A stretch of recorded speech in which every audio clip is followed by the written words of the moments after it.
एक क्वेरी आई है, सवाल आया है कि पाली के अल्फ़ाबेट्स के बारे में बताएं, यानी पाली को शुरू से बताएं, प्रारंभिक पाली या जो पाली कैसे बनी, पहले कैसे स्टार्ट हुई। बेसिकली पाली का नाम बाद में पड़ा, जब ये भाषा खोजी गई उस समय पाली के बहुत सारे शब्द होते हैं, जैसे पाली का मतलब पालना हो गया या पंक्ति हो गया, या जैसे टोकरी को बोला करते थे त्रिपिटक। तो बहुत सारी बातें करके ये पाली शब्द बना, मगर पाली से इसका नाम ओरिजिनल नहीं है, क्योंकि जिस क्षेत्र की भाषा होती है और जिस समय की भाषा होती है उस क्षेत्र के नाम से या कभी कभी उस राजा के नाम से जानी जाती है। जैसे ये प्राकृतिक भाषा है, प्राकृतिक का मतलब है कि इसको किसी ने बनाया नहीं है। जब बनना शुरू हुआ, मनुष्य के अंदर जो आवाज़ वाले तंत्र हैं, जब आवाज़ निकालने का ऑर्गन यानी जो उसका तंत्र बनने लगा, तो आवाज़ आनी शुरू हुई। तो सबसे पहले जो आवाज़ आई वो सारी की सारी जो आवाज़ थी वो सारे स्वर थे, यानी कि वोवल थे। सारी दुनिया में वोवल ही बने हैं।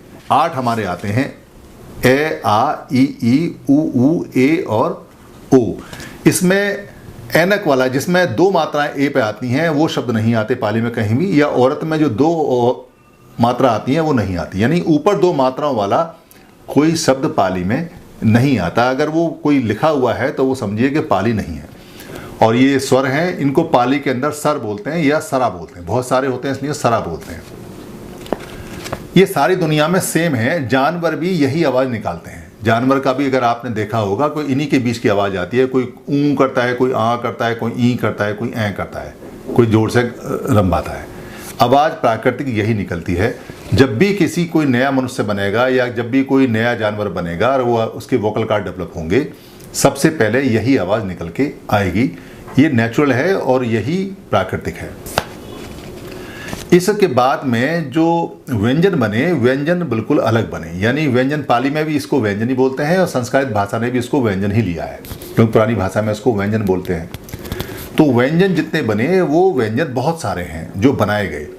व्यंजन बनाने के लिए मनुष्य ने अपनी गले का, अपनी जीभ के ऊपर जो तलवा होता है जहाँ जीभ चिपकती है वो, या दांत के और तलवे के ऊपर जो जगह होती है, पैलेट के ऊपर जो जगह होती है वो, या दांत या दांतों के बीच की हवा, या नीचे गला या गले के नीचे जिसको बोलते हैं हलक, उर्दू में उसको हलक बोलते हैं। इन सब का, या जो मुंह को पतला करना, छोटा करना, या मुंह का आवाज़ कम निकालना, इसके हजारों तरीके हैं। यानी बाद में व्यंजन जो बने हैं सारी दुनिया में वो हजारों हैं, मगर जो स्वर हैं वो सीमित है। ए, आ, ई, ऊ, ए, यानी ये हैं। और इसमें भी जो मुख्य हैं वो ए है, ऊ है, ई है और ए है, यानी ये इसके मुख्य स्वर हैं। बल्कि गुरुमुखी में तो 3 ही दिए हुए हैं। तो ये जब भी कोई बच्चा आवाज़ निकालेगा इसी तरह की आवाज़ निकालेगा। बच्चा जब शुरू में छोटा होता है तो वो शब्द नहीं बोल पाता, वो ए, आ, ई, ऊ ऐसे ही करके बोलता है।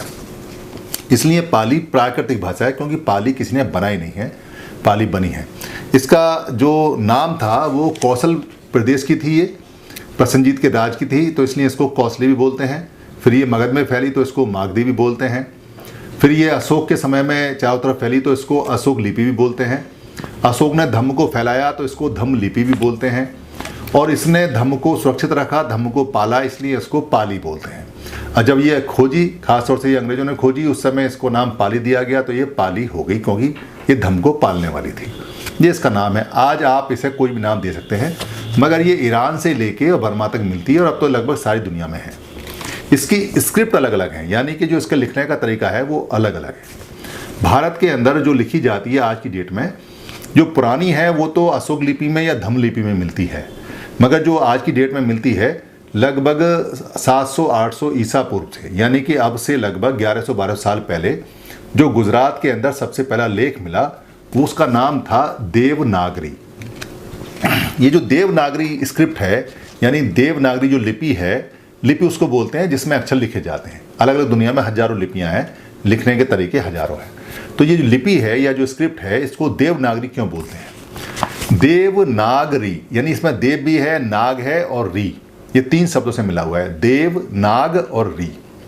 देव का मतलब होता है वो लोग जो बहुत ज़्यादा पंचशील का अभ्यास करते थे, 8 का अभ्यास करते थे, या जो भिक्खु हुआ करते थे या जो भिक्खुणी हुआ करती थी, उनको देव बोला गया है। जो अच्छे लोग थे, जिनमें कोई व्यभिचार नहीं होता था, कोई राग नहीं, कोई द्वेष नहीं, जो सबके प्रति करुणा रखते थे, वो देव होते थे। यानी मनुष्य अगर पंचशील का, आठशील का या सारे शीलों का पालन करेगा तो वो स्वतः ही देव हो जाता है। और नाग का मतलब है कि ये नागवंशी व्यक्ति था जिसने इसको खोजा, या ये नाग कोई जगह रही है जहाँ ये खोजी गई, जहाँ ये बनाई गई, जहाँ ये अक्षर लिखे गए।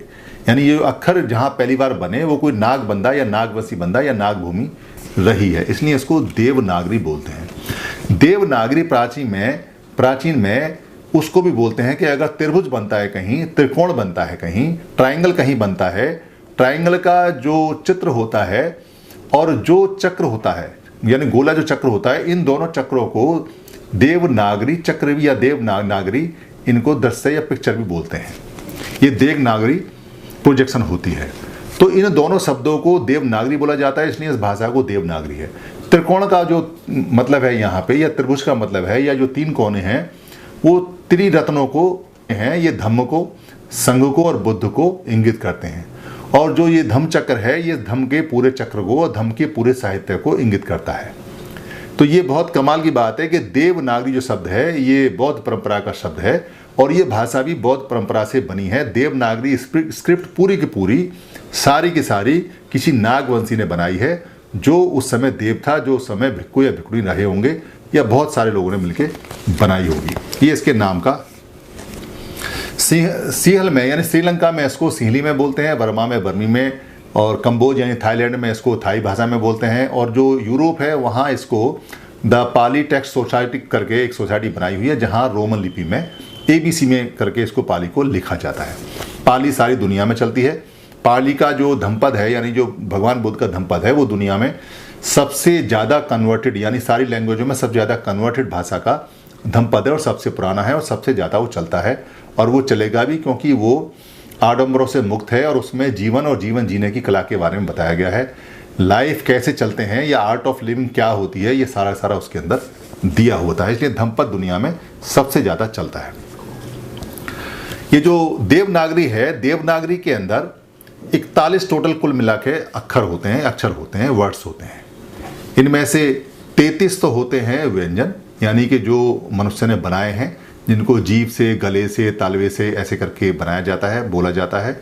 और 8 इसमें हैं स्वर, स्वरा या वॉवेल है, यानी कॉन्सोनेंट इसमें 33 हैं, और इसमें वॉवेल जो हैं वो 8 हैं। ये सबसे सिंपल भाषा है, सबसे सरल भाषा है, क्योंकि इसमें ज़्यादा ऊट-पटांग चीज़ें नहीं जोड़ी गई। ये नेचुरल है, और नेचर के हिसाब से सबसे परफेक्ट और सबसे सुंदर भाषाओं में ये आती है, सबसे सरल भाषाओं में आती है। कैसे आती है? इसमें जो पहले 5 अक्षर हैं, यानी कै, खे, गे, घे, रे, ये जो 5 शब्द हैं, इन 5 शब्दों को कंठे बोलते हैं। कंठे का मतलब है कि ये कंठ से, गले से बोला जाता है, गटरल बोला जाता है इसको। यानी गटरल ये यहाँ गले से बोले जाते हैं, नीचे नहीं, यहाँ गले से ये आवाज़ आती है, इसको गटरल बोलते हैं।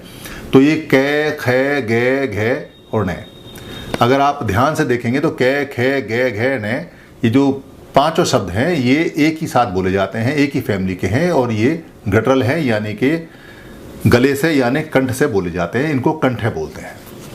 दूसरे जो 5 शब्द आते हैं उनको बोलते हैं तालुज, पाली में बोलते हैं उनको तालुज, जो तलवे से बोले जाते हैं। तालुज तलव्य होता है। तालुज क्या होता है? तालव्य, जो जीभ जहाँ ऊपर टच करती है उसको तालुज बोलते हैं। तालुज से ये शब्द बनता है, आप ध्यान दीजिए, चे, छे, जे, झे, ने, यानी चे, छे, जे, झे, ये जो 5 शब्द हैं इनमें जीभ ऊपर चिपकी हुई रहती है। चे, छे, जे, झे, ये 5 शब्द जो तालुज है, जो तालव्य है, यानी जीभ ऊपर चिपकी रहती है। आप बोल के देखिए तो आपको आभास होगा कि जीभ एक ही जगह फिक्स रह रहती है। इसलिए इनको तालुज शब्द बोलते हैं, या इनको बोलते हैं प्लेटल। प्लेटल इस इंग्लिश में बोलते हैं, तालुज बोलते हैं वो इसको पाली में बोलते हैं।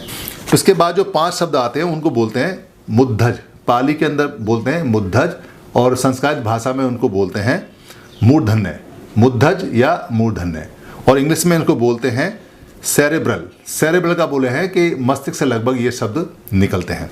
आप इसको अगर देखेंगे तो ये दांत और तालुज के बीच में जीभ हमारी चिपकती है, यानी तालु जो ऊपर का हिस्सा हो गया, और दांत हमारे ध्यान से देखेंगे तो इनके बीच में जीभ चिपकती है, तब ये शब्द बनते हैं।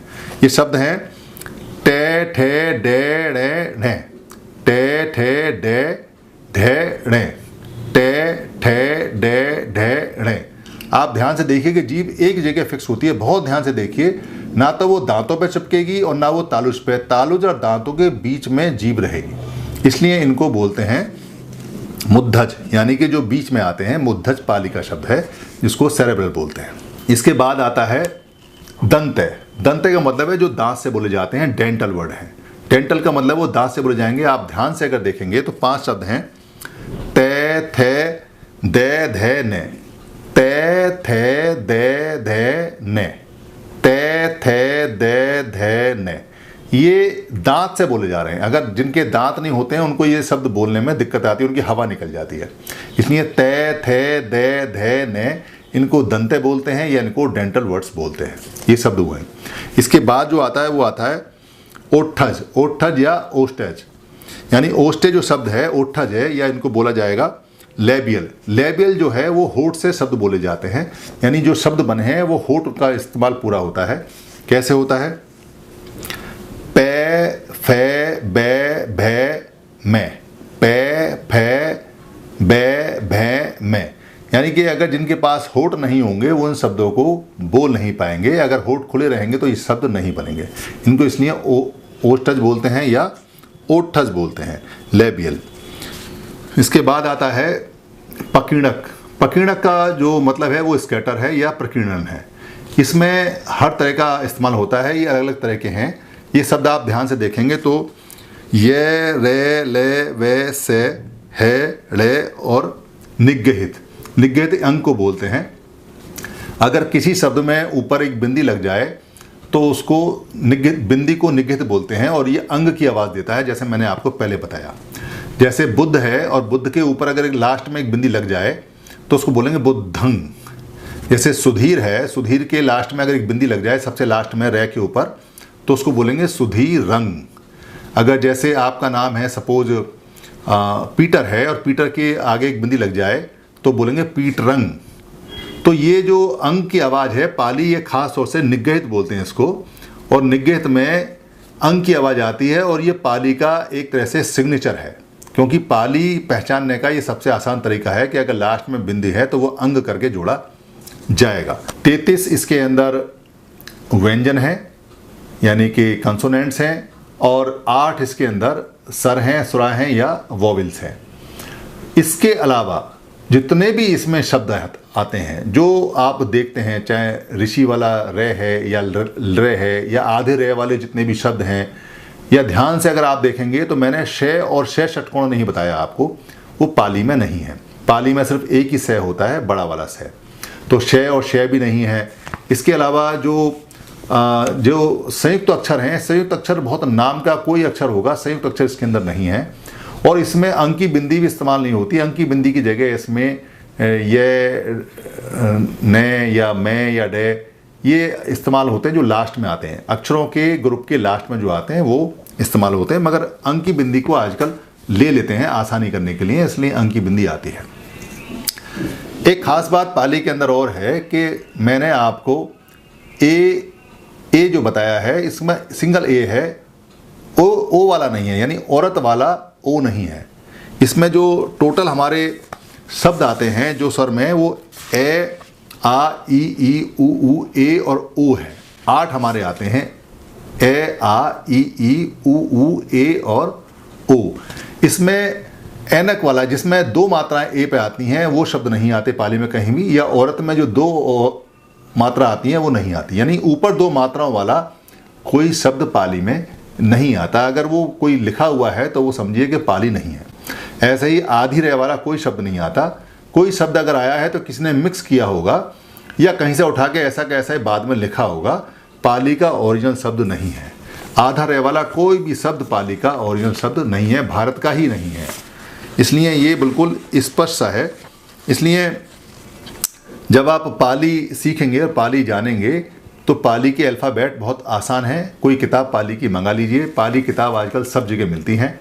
कहीं अगर ना भी मिले आपको तो नेट पे मिलेगी, और अगर नेट पे भी उपलब्ध नहीं है तो मैं यहाँ एक फ़ोन नंबर आपको दे रहा हूँ, ये प्रोफेसर प्रफुल्ल गढ़पाल जी का है। उनके पास किताबें हैं, बहुत सारे प्रकाशक हैं, सम्यक प्रकाशक हैं, उनके पास बहुत सारी किताबें हैं। जगह जगह लोगों ने अपनी किताबें छपवाई हुई हैं। आप सारी किताबें उनसे ऑनलाइन मंगा सकते हैं, नेट से देख सकते हैं। पाली पढ़ना हिंदी से आधे से भी ज़्यादा सरल है। यानी हिंदी अगर 100% परेशान करेगी आपको, तो हिंदी पाली सिर्फ आपको 40% 30% में आ जाएगी। यानी कि बहुत कम मेहनत करके आपको पाली आ जाएगी। पाली के अगले चैप्टर में मैं अगली बात आपको बताऊंगा। धन्यवाद।